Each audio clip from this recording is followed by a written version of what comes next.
Buwanang horoscope ng Sagittarius para sa Nobyembre. Ayon sa buwanang horoscope ng mga taong may zodiac sign na Sagittarius, nagsasabing makakaranas ka ng kaunting pagkabagal sa iyong progreso sa unang kalahati ng buwang ito. Ngunit tutulungan ka ng mga planeta na Venus, Araw at Mars upang malampasan ang mga ito. Makakabalik ka rin sa iyong kumpiyansa sa pangharap sa mga pagsubok. Ito ay makakatulong sa iyo na maabot ang iyong mga layunin at magpatuloy sa iyong buhay.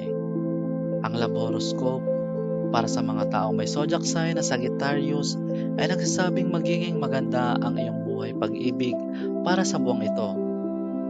Makakayang malampasan mo at ng iyong kasintahan ang mga nakarang issue at mga hindi pagkakaintindihan upang magkaroon ng masayang buhay.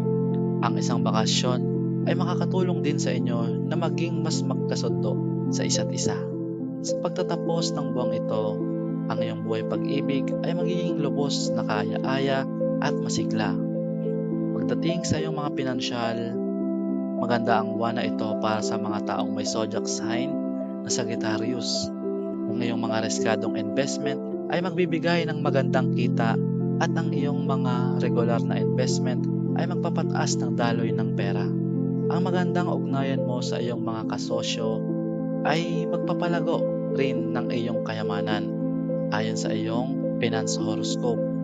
Bagamat ito ay isang makulay na buwan para sa mga Sagittarius, inirekomenda pa rin na magkonsulta sa isang astrologo bago magdesisyon ukol sa pag-expand ng negosyo.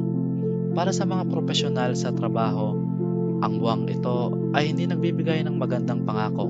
Kailangan mong panatilihin ang magandang ugnayan sa iyong mga nakakatanda at mga kasamahan sa trabaho upang maiwasan ang pagbaba ng iyong produktibidad. Bukod dito, kailangan mong manatili sa iyong trabaho kaysa sa paghahanap ng ibang trabaho sa layuning magkaroon ng pag-angat sa karera. Maaring magdulot ito ng problema sa pag-angat ng iyong karera ayon sa iyong career horoscope. Ayon sa health horoscope, mayroong magandang mga bagay na inaasahan para sa mga Sagittarius ngayong buwan. Makakakamit ka ng ginhawa mula sa iyong mga kronikong karamdaman upang magkaroon ng mabuting kalagayan ng katawan. Magkakaroon ng ilang issue kaugnay ng stress dahil sa iyong karera at maaari mo itong malampasan sa pamamagitan ng mga paraan ng pagre-relax. Kailangan mong sundan ang isang regular na dieta, ehersisyo at meditasyon upang mapanatili ang magandang kalusugan. Tip para sa Nobyembre na dapat sundan. Magaganap ang magandang mga bagay kung gagawin mo ang mga bagay ng maayos sa halip na maglayo sa mga hakbang